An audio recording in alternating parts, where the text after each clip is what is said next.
13절. 그때에 예수님께서 갈릴리로부터 요르단강의 요한에게 오시어 그에게 세례를 받으려 하시나 요한이 그분을 만류하여 말씀드리기를 내가 주님께 세례를 받아야 하는데 주님께서 내게로 오셨나이까 하니 예수님께서 그에게 대답하여 말씀하시기를 이제 이렇게 세례를 허락하라. 이는 우리가 이같이 하여 모든 의를 성취하는 것이 우리에게 합당하기 때문이라 하시니 이에 요한이 그분을 허락하니라.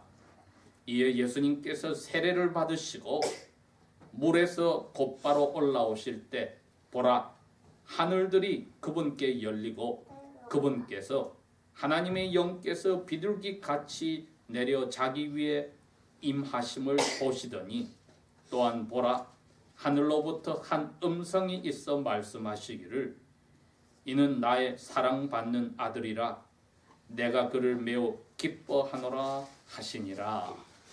아멘.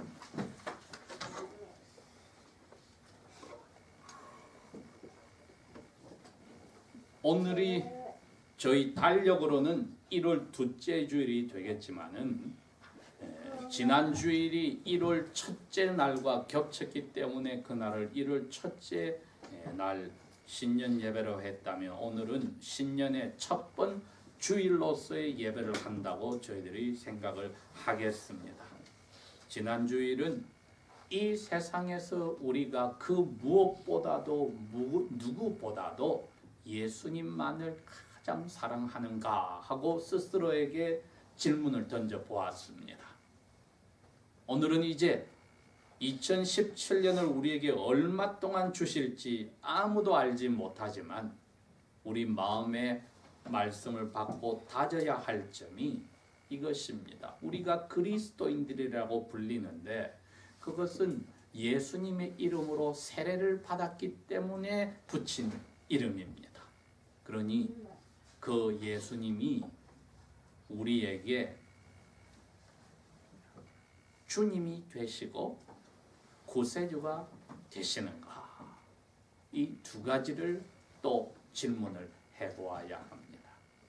어떤 사랑하는 부부들은 서로가 서로를 이 세상에서 가장 사랑할 수 있습니다. 그러나 그 사랑하는 남편이나 아내가 자기의 주님이 그리고 구세주가 될 수는 없습니다. 그러니 우리가 예수님을 가장 사랑한다고 할 때에 무엇으로 예수님을 생각하기에 가장 사랑해야 하는지 오늘 그것이 밝혀지는 겁니다. 예수님은 우리의 주인님이 되시고 우리의 죄를 용서하신 되신 뒤집어 쓴 구주, 구세주가 되신다. 이거 내 마음속에 내려와서 꼭 잠겨 있어야 합니다. 여기 오늘 나오는 세례 요한은 자기 어머니 엘리사벳과 또 예수님의 어머니 마리아와는 친척 관계에 있었기 때문에 예수님과 이 세례 요한은 서로 만난 적이 어른이 되어서 없다 할지라도 몇 촌이 걸쳐 있는 그러한 친척 관계였습니다.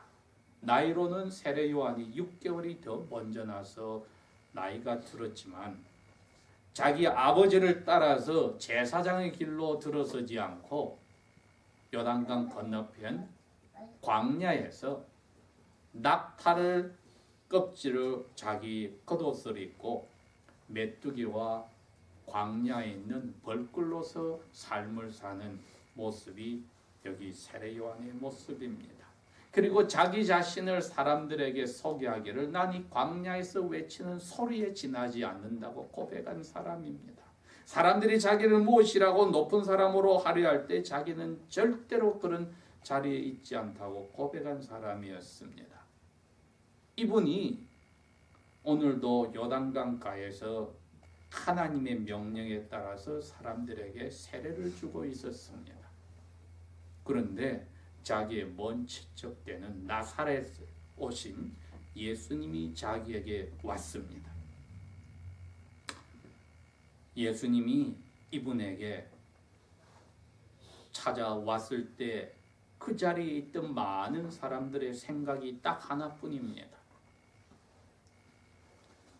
저 사람도 우리처럼 세례 요한, 랍비 세례 요한에게 죄를 고백하고 세례를 받으러 왔구나. 여러분, 세례 요한이 하는 일이 그겁니다. 사람들에게 너 가진 죄를 다 고백하고 죄 용서받았다는 표시로 세례를 받아라. 그리고 물에서 이제 나오고 나서 삶은 죄 용서받고 회개한 그 열매를 맺는 삶을 가져라. 이것이 세례 요한이 하는 일의 전부였습니다. 여러분, 그게 바로 하나님 나라에 들어가는 바로 시작입니다. 그리고 하나님 나라를 세우려고 오시는 메시아를 만나는 마음의 준비입니다. 나는 회개할 게 없노라. 입으로라는 죄인이라고 고백하지만 막상 기도할 때 회개할 게 없다면 이 사람은 세례 요한에게 올 필요가 없는 사람입니다. 또 다르게 이야기하면 왕으로 오셔서 결국 이 새하늘과 새 땅에 자기의 나라를 세우실 예수님을 마음의 왕으로 받아들이지 않는 사람이기도 합니다. 그러니 오늘 예수님이 세례 요한에게 왔다는 것은 우리에게 도대체 예수님이 누군가를 확실히 보여주는 사건이 되었습니다. 세례 요한 자신도 그것을 확실히 알아보는 그러한 대화를 예수님하고 하게 되었습니다. 당연히 예수님이 세례 요한이 가까우니까 세례 요한도 다른 사람이 생각하듯이 똑같이 생각했습니다. 저분이 나한테 세례를 받으러 오네. 죄를 고백하고 죄 씻음을 받았다는 표시로 세례를 받고 그래서 깨끗한 생활을 회개에 합당한 열매를 맺는 삶을 살려고 왔네. 이거 말이 안 돼. 이거 하나님의 아들인데 무슨 죄가 있단 말인가. 그래서 이분이 이렇게 이야기한 겁니다. 14절에 요한이 예수님이 그렇게 세례 받으러 오는 걸 미리 알고 안 된다고 했습니다. 내가 당신께 오히려 세례를 받아야 될 필요가 있는데 왜 나에게 세례를 받겠다고 오셨습니까?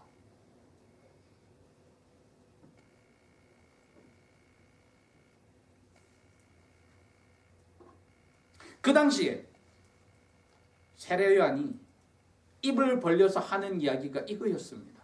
회개하라. 하나님 나라가 가까웠다. 하나님이 약속하였던 나라를 세울 왕이 지금 오셨다. 그분을 맞을 준비를 하라. 그게 회개입니다. 그렇게 하고 회개의 표시로 너 생활이 바뀌어라. 합당한 열매를 맺어라 말이 생활이 바뀌라는 겁니다. 회개는 마음이 바뀌는 것이 회개이기 때문에 마음이 바뀌면 생활이 바뀌게 되어 있습니다. 여러분 그렇지 않습니까? 지금 세례 요한이 하는 일이 그거였습니다. 입을 벌리면 그 이야기고 하는 것은 그렇게 회개를 하려고 자기에게 찾아온 사람들이 입으로 죄를 털어내 놓으면 그 표시로 용서받았다고 세례를 줬는데 예수님이 거기에 와서 예수님이 자기에게 오니까 이 말밖에 못한 겁니다. 내가 내 죄를 용서받으려고 당신에게 세례를 받아야 되는데 왜 당신이 나에게 죄도 없는 분이 세례를 받겠다는 것입니까? 15절에 예수님의 대답이 이렇습니다. 이렇게 되도록 허락해라. 너하고 나하고 내 말대로 너가 하는 것이 꼭 필요해. 꼭 필요해. 형식적으로 그냥 하는 게 아니야. 꼭 필요해. 얼마나 중요하게 필요하냐 하면은 이 예수님이 하나님 나라의 왕으로서 태어나서 사실 때에 이사야서 53장 12절은 이렇게 그분에 대해서 예언을 했습니다. 그가 자기 영혼을 버려서 죽음에 이르게 하며 죄인들 중에 하나로 취급을 받았음이니라. 그러나 그가 많은 사람들의 죄를 대신 뒤집어 써서 죄진 사람들을 위해서 기도하였느니라. 죄인들의 죄를 뒤집어 써야만 되기 때문에 죄를 고백할 게 있기 때문에 세례 요한에게 온 것입니다. 여러분. 그 당시에 종교 지도자들은 세례 요한에게 찾아오지 않았습니다. 기껏 왔을 땐 왜 왔느냐? 저 사람이 인기가 많으니까 문제가 돼 우리의 경쟁자가 되니 잘못된 것을 찾아내자고 사람들을 보내고 멀찍이 왔지만은, 그런 지도자들에게 세례 요한이 한 이야기가 뭐였습니까? 너희 독사의 자식들아, 누가 너희들이 앞으로 받게 될 하나님의 화를 피하라고 여기에 오게 했느냐? 너희들 와봤자 나한테 죄 없다고 말하고 세례 안 받고 죄 고백 안 할 텐데 왜 왔느냐? 이거입니다. 그런데 이 예수님은 세례 요한아, 우리가 이거 꼭 해야 되는 게 필요해. 왜? 내가 구약시대의 선지자들이 예언한 바로 자기 백성들의 죄를 뒤집어 쓰는 사람이기 때문이야. 그러니 나는 죄를 고백할 게 너무나 크고 많아. 그러니 이렇게 해야만 하나님의 의를 이루는 거야. 여러분, 하나님의 모든 의를 다 이룬다는 게 뭡니까?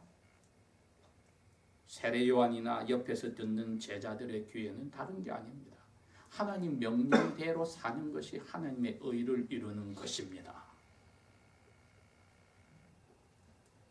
하나님의 명령에 순종하는 거다. 세례 요한아, 내가 선지자들이 그렇게 내가 어떤 사람이 될 것이라고 예언한 거 나 그대로 살아야 돼. 그러려면은 나는 죄 없는 깨끗한 사람이야 해서는 이거 회개하는 건 거짓말이잖아. 겸손한 척하는 거잖아. 아니야, 나는 죄가 있어. 내 영혼과 몸에 이 사람 죄를 내가 다 뒤집어 썼어. 너의 죄도 뒤집어 썼단 말이야. 너희 제자들의 죄도, 나의 제자들의 죄도, 나의 부모님의 죄도, 멀리 에덴 동산의 아담과 하와의 죄도 내가 다 뒤집어 썼단 말이야. 내가 새하늘과 새 땅에서 내 나라를 세울 때 마지막으로 태어날 그 사람의 죄까지 난 뒤집어 썼기 때문에 너무나 큰 죄를 나도 고백하러 왔단 말이야. 이게 하나님이 하신 명령에 순종하니까 의를 이루는 거야. 이제는 그것만 생각해, 세례 요한아. 너가 하나님께 받은 명령은 나에게 세례를 주는 명령을 받았고, 내가 아버지께 받은 명령은 사람들의 죄를 다 뒤집어 쓰라는 그 명령, 나도 거기에 따르니까 서로가 명령에 순종하면 의를 이루는 거야. 여러분, 예수님 왜 그러셨습니까?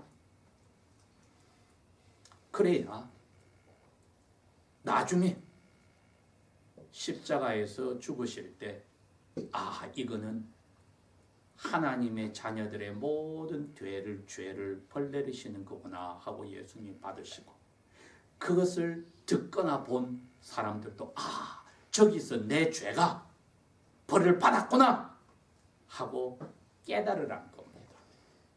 그러기 위해서는 죄를 고백하고 그 용서받았다는 표시인 세례를 받아야만 합니다. 그러니 이 사건은 우리에게 두 가지를 다 보여준 겁니다. 이렇게 해야만 예수님을 구세주라고, 우리 죄를 용서해 준 분이라고 믿는 그것이 잘 드러나는 겁니다. 왜? 세례받을 때 세례원 앞에서 이 세상의 하나님의 자녀들의 죄를 다 털어내 놓았으니까요. 하나님 아버지 앞에 털어내 놓은 것입니다. 그리고 죄 용서받았다는 세례를 받은 것입니다. 그러니 세례받기 전이나 세례받기 후나 예수님의 생활은 똑같을지라도, 왜? 죄를 짓지 않고 사시니까 똑같이 순종하고 사셨을지라도 하나님의 말씀에, 그러나 우리는 그 예수님의 이름으로 세례를 받는 순간에는 우리는 압니다. 세례받기 전과 세례받기 후의 삶은 낮과 밤처럼, 밤과 낮처럼 다를 수밖에 없습니다. 왜? 예수님을 뺀 모든 나머지 세례받은 사람과 같이 회개에 합당한 열매를 우리는 맺고 살아야 하기 때문입니다. 순종의 삶이 있어야 하기 때문입니다. 그 전에 내 고집대로, 내 생각대로, 내 경험대로, 내 지식대로, 내 마음이 우러나고 좋아하는 대로 했던 것이 이제 끝났습니다. 내가 예수님과 함께 십자가에서 죽었으니, 사도 바울도 그렇게 이야기했습니다. 이제는 내가 산 것이 아니다. 다시 산 것은 내 안에 그리스도께서 살아나신 것이다. 그러니 나는 그리스도께서 하시는 대로만 사는 것으로 인생을 나는 마치겠다고 고백을 했습니다. 그랬기에 세례받기 전의 삶을 이분은 이렇게 표현했습니다. 내가 이스라엘에서 존경받는 꼭대기에 있는 사람이 될지라도 그것을 위해서 트레이닝을 받아서 이 자리에 왔다 할지라도 나는 그것을 대변으로 배설물로 여기노라 고백했습니다. 우리가 그 고백을 똑같이 하고 세례에 들어가고 세례받고 나서 삶이 우리가 바뀌었습니까? 그랬다면 나사렛 예수님은 우리에게 구세주이십니다. 왜? 우리의 죄를 해결하시고 새로운 삶을 주신 것을 마음에 믿기 때문입니다. 우리 죄가 이제 사라졌으니 나는 죄 속에서 가졌던 모든 것, 자랑하고 교만하고 의시되고 또 내가 좋아하던 것 끝났다. 회개에 합당한 열매를 지금 맺고 살면은 나사렛 예수님은 나의 구세주십니다. 그 다음에 예수님께서 16절에 세례를 받고 물에서 나오시니까 갑자기 하늘이 열려서 예수님께로 하나님의 영이 비둘기의 모습처럼 내려오는 것을 예수님이 보셨습니다. 그리고 예수님의 몸에 내려오더니 머물렀다고 했습니다. 이건 요한도 다시 한번 확신을 가지는 사건이었습니다. 요한복음 1장 33절에 그랬거든요. 나도 나사렛 예수가 정확하게 누군지 모르는데 나를 보내신 하나님 아버지가 그를 미리 말씀을 하셨어. 하늘에서 성령이 내려와서 머무른 사람이 있으면 그 사람이야말로 하나님이 약속한 사람으로서 나하고 다르게 불로서 성령으로서 세례를 줄 뿐이야.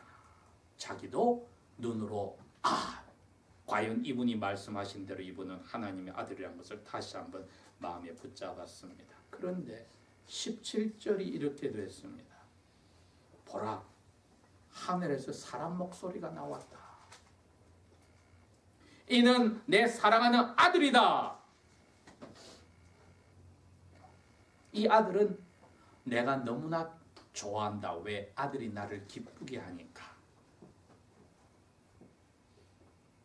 여러분, 예수님이 왜 아버지를 기쁘게 합니까? 아버지 말씀에 순종하기 때문입니다. 겁이 나서가 아니고 무엇을 아버지께 얻기 위해서 순종하는 give and take가 아닌 순종입니다, 여러분. 자기 목숨까지 죽어라 했더니 죽기까지 순종하였다고 히브리서에서 12장에 분명히 기자는 썼습니다. 그것을 예수님이 하셨습니다. 그러니 하나님 아버지가 예수님만 생각하면 너무나 기쁘다 이겁니다. 그래서 첫 번째, 너는 내 아들이다 못을 박아놓고, 노예라면 죽으라면 죽는 신용이라고 명령 순종하지만은 아들인데도 신용이 아니라 실제로 죽어버리는 순종을 하였기에 아버지께서 그럽니다. 내가 기뻐하는 아들이야. 우리가 두 번째, 나사렛 예수는 나의 주인이신가 하는 질문을 지금 그걸 던지는 겁니다. 내가 하나님의 말씀, 즉 살아계신 예수님의 말씀대로 기쁘게 순종합니까? 아니면은 이거를 내가 할 테니까 주님 이거를 해주세요 하고 주님하고 협상을 합니까? 아니면은 주님을 노예로 생각하고 내가 이것저것 명령해서 내 편하고 내 즐겁게 사는 데 써먹는 노예의 도구로 사용합니까? 나사렛 예수님이 나의 주인입니까? 아들임에도 불구하고 자기를 노예의 모습으로 갖춰서 빌립보서 2장 7절에 그랬지 않습니까? 사람의 모습을 가져서 자기를 낮추어서 죽기까지 순종했다 8절에. 그런데 우리는 이 예수님 덕분에 하나님의 아들, 딸이 됐지만 예수님에게는 저희들이 그러한 겸손한 마음으로 이분을 내가 주인으로 섬기는지, 이분이 내 노예처럼 내가 뭐 해달라 똑딱똑딱 하면 다 들어주는 그런 방망이가 되지 않았는가. 내가 이분을 위해서 죽겠다 생각을 해보았는가? 이분을 위해서 내가 좋아하는 거 그만둘 생각을 해보았는가? 회개 열매로서도 내가 그러한 생각을 예수 믿기 전과 세례받기 전과 혹은 똑같지 않고 변화가 있는가? 사랑 관계에서도 그것보다 더 중요한 예수님의 말씀 순종이 첫째라는 것을 내가 하는가? 그걸 기쁘게 하는가? 억지로 하는가? 하는 척 하는가? 이게 예수님 나의 주인인가의 질문에 우리가 대답할 수 있는 본인이 정할 수 있는 문제입니다. 이 두 가지가 됐습니다.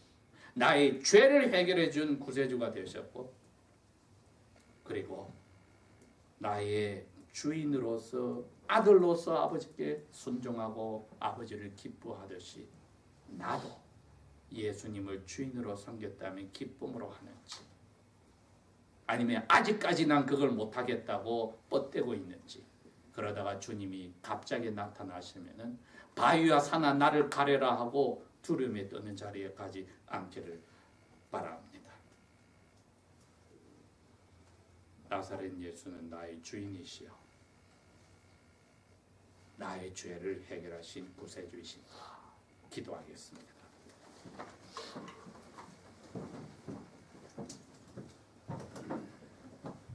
살아계신 아버지 하나님, 오늘도 아버지 아들을 통하여 저희들에게 아버지를 가르쳐 주신 것을 감사합니다.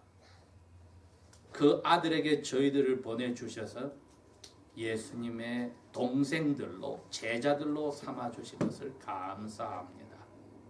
이제 예수님이 저희들의 모든 것을 움직이는 주인이 되시고 죄를 용서하여 이 길을 들어가신 우리의 구세주가 되심을 다시 한번 고백하면서 주님을 만날 때까지 저의 삶이 예수님처럼 아버지의 기쁨을 받고 입양받은 아들, 딸로 인정받고 살기를 원합니다.